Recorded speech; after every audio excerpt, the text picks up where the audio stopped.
जय श्री कृष्ण। आप सभी को माघी पूर्णिमा, माघ मास पूर्णिमा की ढेरों शुभकामनाएं। प्रिय दर्शकों, आज हम बात करेंगे माघी पूर्णिमा के विषय में। बड़ी पूर्णिमा, महत्वपूर्ण पूर्णिमा। एक तो इसलिए क्योंकि माघ मास की पूर्णिमा है, माघ स्नान की पूर्णता होगी, माघ मास पूर्ण होगा। माघ स्नान अपने आप में महत्वपूर्ण होता है। ये जो पूर्णिमा है माघी पूर्णिमा, इससे अत्यंत पुण्यताई कहा गया है। कहते हैं कि इस दिन सभी देवता त्रिवेणी संगम पर स्नान करने के लिए स्वयं पृथ्वी पर आते हैं। इससे बड़ा दिन क्या होगा साहब, जिस दिन देवगण भी पृथ्वी पर लौटकर आते हैं और संगम पर स्नान करते हैं। इसीलिए इसका महत्व बहुत अधिक है। इस दिन का जो स्नान है बड़ा पुण्यदायी है। कैसे करना चाहिए वो स्नान, क्या उसकी विधि होनी चाहिए? जो संगम नहीं जा सकते, गंगा जी नहीं जा सकते, वो घर पर कैसे स्नान करेंगे? पहला प्रश्न ये बताएंगे। दूसरा, इस तिथि पर दान का बड़ा महत्व है। शास्त्र कहते हैं कि इस दिन किया गया दान आपको अत्यंत पुण्य प्रदान करता है। इस दिन किया गया दान आपके जीवन को परिवर्तित करने की क्षमता रखता है। उससे जो पुण्य प्राप्त होता है उससे आपकी आर्थिक बदहाली दूर होती है, पारिवारिक परेशानियां हैं वो दूर होती है, मानसिक क्लेश है वो दूर होता है। इस दिन का चंद्र दर्शन बहुत उत्तम है। इस दिन लक्ष्मी की विशेष रूप से की जानी चाहिए। क्यों करनी चाहिए? शास्त्रों में क्या लिखा है, किस पुराण में क्या लिखा है, नारद पुराण क्या कहता है, बताऊंगा इसी वीडियो के माध्यम से। इस दिन सायंकाल को एक दीपदान अवश्य करना चाहिए। वो किसके लिए करना चाहिए और कब करना चाहिए? आप जानते हैं ये तिथि साधारण नहीं है। ये मां लक्ष्मी की प्राप्ति कराने के लिए सबसे उत्तम दिन है। साथ ही 3 महाविद्याओं में से जो तीसरी महाविद्या है उनकी पूजा इस दिन बहुत महत्वपूर्ण होती है। अभी तक आपने देखा होगा पूर्णिमा पर भगवान नारायण की पूजा होती है, सत्यनारायण कथा और व्रत होता है। आप जानते हैं कि भगवान शंकर की पूजा इस दिन बहुत अधिक कल्याणकारी है।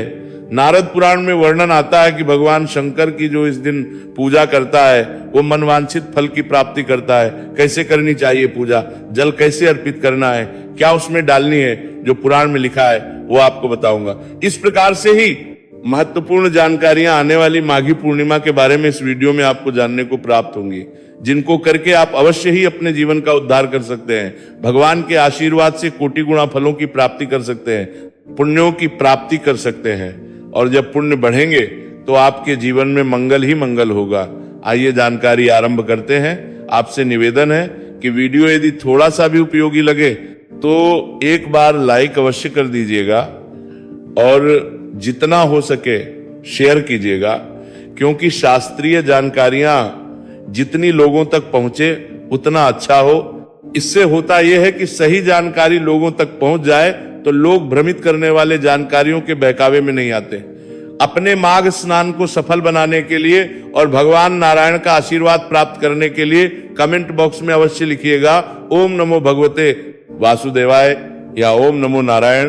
भगवान नारायण की कृपा से आपके सभी मनोरथ सिद्ध होंगे। आप देख रहे हैं प्राचीन मार्ग टीवी ज्योतिष संस्थान का प्रतिष्ठित यूट्यूब चैनल प्राचीन मार्ग टीवी धार्मिक। हम यहाँ पर सभी व्रत और त्योहारों की सही शास्त्रीय जानकारी प्रदान करते हैं। ज्योतिष शास्त्र और पंचांग के आधार पर आपको बताते हैं कौन सी तिथि कब है, व्रत आदि कब करना है, क्या विधि है, क्या नियम है और क्या गलती नहीं करनी है।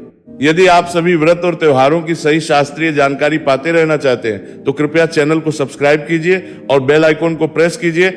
जब आप सब्सक्राइब दबाएंगे तो वहां 1 घंटी का निशान बना हुआ आएगा, उसे अवश्य दबाइएगा, तभी आपको हमारे सारे वीडियो प्राप्त होंगे, अन्यथा आपसे जानकारी छूट जाएगी। आइए बात करते हैं बड़ी पूर्णिमा माँ की।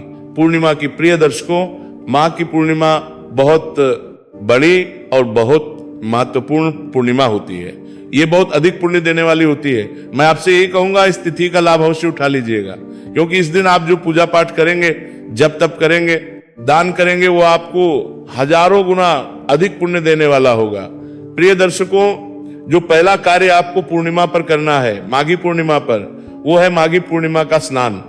क्योंकि मैं विधि से चलता हूं, नियम से, कि मनुष्य पहले क्या करता है फिर बाद में क्या करना होता है, उसी के अनुसार मैं चीजों को बताता हूं। वरना मेरे पास एक बहुत महत्वपूर्ण उपाय भी है आपके घर के सभी संकटों को दूर करने के लिए। पर पहले स्नान की बात करते हैं। शास्त्र कहते हैं कि माघी पूर्णिमा पर त्रियुक्त जल से स्नान करना चाहिए। जो मनुष्य तीर युक्त जल से स्नान करता है वह वैकुंठ लोक को प्राप्त करता है, नारायण को प्रसन्न करता है। इसीलिए इस दिन आपको तीर युक्त जल से स्नान करना चाहिए। सबसे उत्तम स्नान कहा गया है प्रयाग तीर्थ में। अगर आप प्रयाग के संगम पे आज स्नान करते हैं तो वो सर्वोत्तम स्नान है, क्योंकि स्वयं देवता इस दिन स्नान के लिए आते हैं। पर सबके लिए संभव नहीं है कि वहां जाके स्नान किया जा सके, और सब चले जाएंगे तो फिर वहां आ भी नहीं पाएंगे सारे। जो लोग घर पर हैं वो कैसे स्नान करें? बड़ी बात यह है, क्योंकि अधिकतर लोग घर पे ही रहने वाले हैं। तो आप सबसे पहले तो सूर्योदय से पहले स्नान करना है आपको। पहली शर्त यह है कि सूर्योदय से पहले स्नान करेंगे।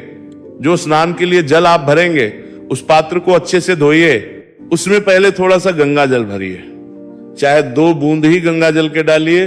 पहले गंगा जल डालिए, फिर थोड़े से काले तिल उसमें डाल लीजिए।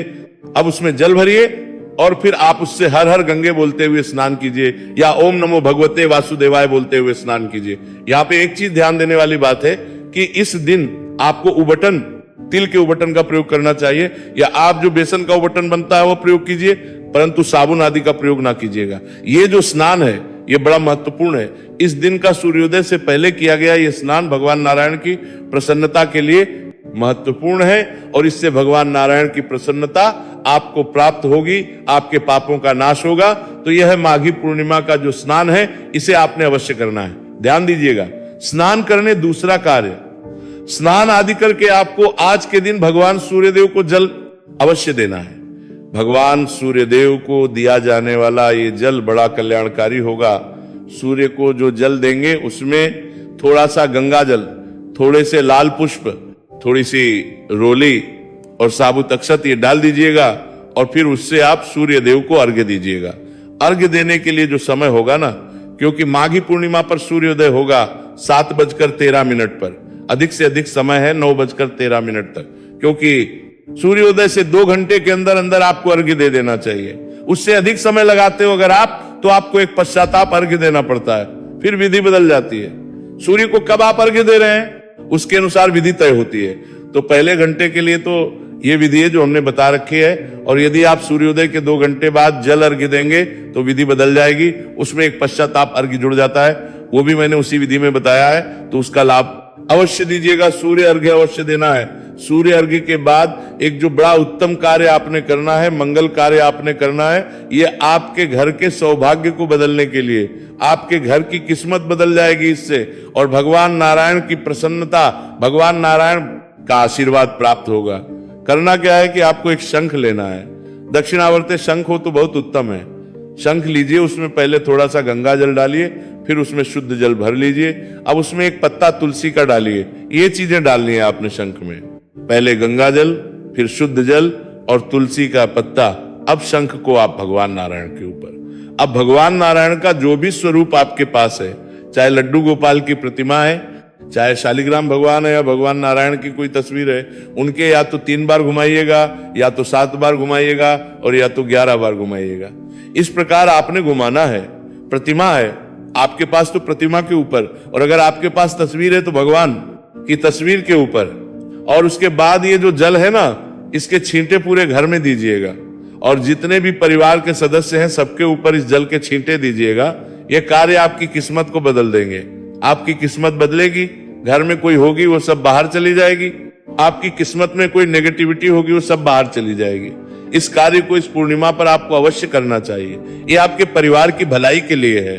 नारद पुराण में वर्णन आता है कि माघ मास की पूर्णिमा के दिन यदि मनुष्य तिल या सूती कपड़े या कंबल या आभूषण, रत्न, सिर की टोपी, पगड़ी, उपाधान अर्थात जूते, ये सब अपनी सामर्थ्य के अनुसार दान करता है, तो पुराण कहता है कि इससे मनुष्य को स्वर्ग लोक के सुख की प्राप्ति होती है। तो ये दान की वस्तुएं हैं जो नारद पुराण में वर्णित हैं। मैं फिर से एक बार बता दूं, काले तिल विशेष महत्वपूर्ण होते हैं। तिल का दान इस दिन बड़ा कल्याणकारी है, तो तिल का दान कीजिएगा।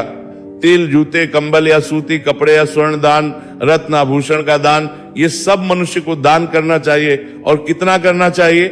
सामर्थ्य के अनुसार, आपके वैभव के अनुसार। सीधा लिखा है पुराण में कि जितना भगवान ने दिया उसके अनुसार दान दीजिए। कोई अधिक पैसे वाला है उसको अधिक दान करना चाहिए। जिसका पैसे है तो अपने सामर्थ्य के अनुसार करें, लेकिन सामर्थ्य के अनुसार दिया गया दान ही फलित होता है, इसका हमेशा ध्यान रखना चाहिए। तो इस प्रकार से ये दान देना है। किसको दान देना है? सबसे पहले ब्राह्मण को दान देना है, उसके बाद आप किसी गरीब की सहायता के लिए दे सकते हैं, कहीं अनाथालय में दे सकते हैं, वृद्ध आश्रम में दे सकते हैं, या आपके आसपास कोई साधु हैं, महाराज हैं, उनको दे सकते हैं। और जो वस्तु आदि ना ला पाए उनके लिए शास्त्र कहते हैं कि आप धन दान दीजिए, पैसे का दान दीजिए, पर आपने आज दान अवश्य करना है। जब ब्राह्मण का चुनाव करें तो किसी वेद पाठी पारिवारिक ब्राह्मण को दीजिए।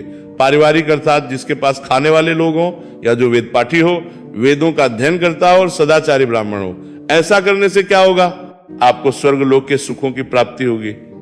जब तक मनुष्य इस पृथ्वी पर रहेगा उसकी सभी इच्छाएं पूर्ण होती हैं, और जब मनुष्य इस लोक से जाता है तो वहां आपको स्वर्ग की प्राप्ति होती है, सभी सुख सुविधाओं की प्राप्ति होती है। नारद पुराण में वर्णन आता है कि जो इस दिन भगवान शंकर की विधि विधान से पूजा करता है वह अश्वमेध यज्ञ का फल पाकर विष्णु जी के लोक में प्रतिष्ठित होता है, अर्थात उसे मोक्ष की प्राप्ति होती है। ये मैं बात कर रहा हूं नारद पुराण की। और वर्णन किसका आ रहा है? शिव जी की पूजा का। शिव जी की पूजा कैसे करनी है? विधि विधान से करनी है।